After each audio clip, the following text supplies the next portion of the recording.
BFM Business, Intégral Placement, idée de placement. Angélique Delanxin. Bonjour Angélique. Bonjour Cédric. Merci Bonjour, de nous avoir rejoint, la directrice générale déléguée d'Ideal Wine. Alors régulièrement, vous venez nous voir pour parler du monde du vin par le prisme du placement et généralement avec vous, on remplit notre cave. Aujourd'hui, on va la vider ? Pourquoi pas si elle déborde ? C'est-à-dire, il y a des moments où il faut, quand on a une cave de placement, être capable de faire des arbitrages et à un moment de vendre ses titres, enfin non, ses bouteilles. Exactement. En fait, vous avez trois raisons principales. La première, c'est que beaucoup de gens constituent une cave en achetant à un instant T beaucoup de vins de la même année.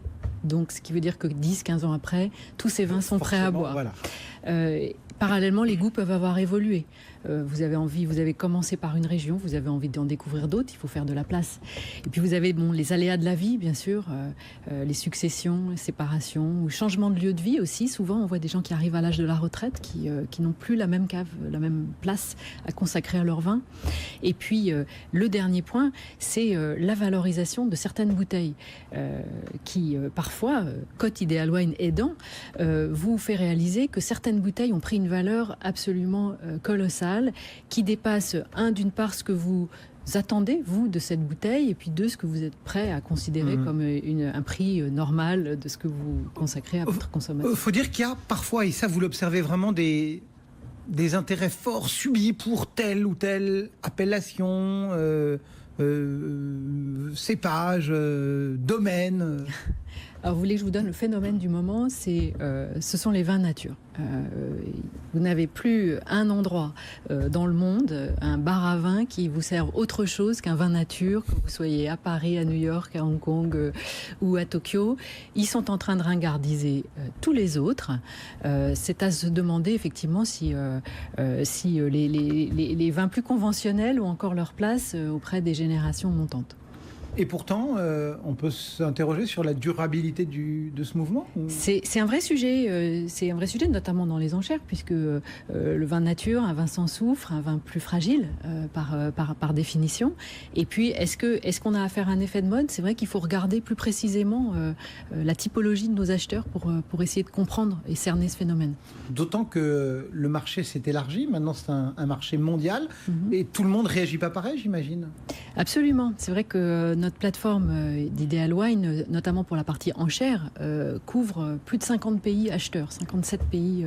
Donc on a des typologies assez différentes. Si je prends l'Asie, par exemple, qui est une région que nous suivons, auprès de laquelle nous rendons depuis 2010 pour regarder les évolutions, on assiste à des changements de comportement qui sont très rapides. Si je prends ne serait-ce que sur un an, l'évolution de la part des vins de Bordeaux en valeur dans les achats de nos clients asiatiques, elle est passée de 2/3, 67%, à 37%. Donc c'est extrêmement brutal. Dans le même temps, la Bourgogne elle-même est passée de 26 à 48% des achats, en valeur toujours, parce que le prix des vins, lui aussi, est très élevé. Donc ça, c'est un phénomène qui est très frappant. En Europe, c'est un petit peu plus... Les comportements sont plus stables, parce que la tradition, la connaissance du vin est plus ancienne, plus établie, donc il y a plus de réticence au changement. L'Asie est arrivée par Bordeaux et après a fait son éducation. Absolument. Bordeaux représente encore dans les achats européens 48% de ce que nos amateurs achètent sur la plateforme d'Ideal Wine. La Bourgogne monte. Donc c'est... Voilà, les typologies de clients font que certaines régions s'en sortent différemment. En France, on se situe comment ? Parce qu'on a, là pour le coup, la culture, la connaissance, elle est là. Absolument, absolument. Alors on est en très forte diminution de consommation par habitant, parce qu'on boit moins, mais on boit mieux. On buvait 100 litres de vin par habitant et par an en 1975. Aujourd'hui, on est passé à 42, ce qui nous laisse toujours en pole position dans le monde. Alors. Mais non, ce qui est très intéressant, c'est qu'en fait, les Français jouent un rôle d'avant-garde, un rôle de tête chercheuse. C'est eux qui dénichent les domaines qui vont demain enflammer le monde entier. Et c'est aussi parce qu'ils recherchent aujourd'hui des rapports qualité-prix qui sont encore incroyables dans certaines régions, alors que dans d'autres, les prix ont flambé et c'est devenu en fait un produit de luxe recherché par des amateurs. Bon, vous nous dites, en gros, il faut à un moment savoir, et on peut être un peu contraint aussi d'arbitrer son portefeuille de vin. Oui. On le fait à n'importe quel moment, quand on veut, là par exemple, maintenant, ou bien il y a quand même une espèce de saisonnalité et par exemple, il faut mieux attendre l'approche des fêtes de fin d'année parce que l'orientation du marché sera meilleure? J'aurais du mal à vous dire que la période actuelle n'est pas favorable. C'est vrai que si on prend le mois de mai, on aurait pu imaginer qu'entre les ponts, les jours fériés, les grèves, le mois aurait été un peu catastrophique en termes commerciaux. Or, il se trouve que au niveau des enchères, ça a été notre plus fort mois sur Ideal Wine depuis le mois de décembre de l'année dernière. Et vous avez encore eu des records ? Et toujours, oui, absolument.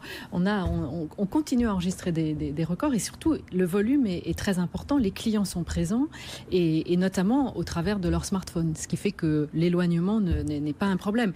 Et puis, encore une fois, le fait qu'on ne soit pas strictement français fait que la recherche est mondiale. Bon. Il paraît que ça a particulièrement bien marché, notamment dans les Côtes-du-Rhône.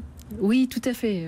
Tout à fait. C'est vrai qu'on a l'Hermitage, la cuvée Catelin, qu'on a déjà eu l'occasion de citer ici, qui se vendait et dont le prix ne cessait de monter. Les dernières adjudications étaient autour de 9 000 € et on a enregistré effectivement le 4 juin une bouteille, un record à plus de 12 650 € pour un vin de 2009 qui n'est plus commercialisé au domaine, donc une grande rareté. Presque le prix du mètre carré dans certains arrondissements parisiens, finalement.